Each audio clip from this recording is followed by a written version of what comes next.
మీ అందరికీ నా హృదయపూర్వక వందనాలు చెప్పగలిగిన దేవుని పిల్లారా, మీ హృదయాలు వెలిగించే మాటతో దేవుడు ఎక్కువనే మాటలు తీసుకొని మీ అద్దకు వచ్చున్నాడు కనుక మీరు నేను కలిసి ప్రభు మాటలు తెస్తే మన హృదయాలు వెలిగించుకుందాం. దేవుని పిల్లారా, చూడగలిగితే సామెతల గ్రంథం 16వ అధ్యాయం 20వ వచనములో రాయబడిన మాట మనం చూడగలిగితే యెహోవాను ఆశ్రయించువాడు ధన్యుడు అని రాయబడింది. దేవుని పిల్లారా, అంటే భూమి మీద మనం ఎవరిని ఆశ్రయించినా కూడా దేవుని పిల్లారా అది మంచిదని మనకు అనిపించినా కూడా అది కొంతకాలమే అని చెప్తున్నాడు. కానీ జీవము కలిగిన యెహోవాను గనుక మనం ఆశ్రయిస్తే నిజంగా నాయన ఒక ధన్యకరమైన జీవితం నాయన అని చెప్తున్నాడు.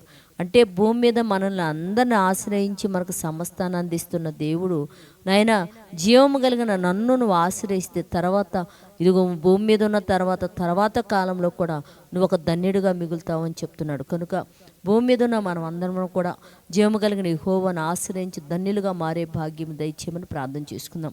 పరిశుద్ధుడా, జీవము కలిగిన మా పరలోకపు తండ్రి, నాయనా నీ కృప కలిగిన నామానికి వందనాలు తండ్రి.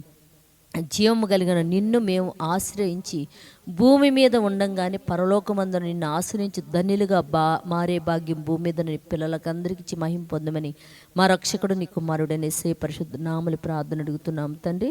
ఆమేన్.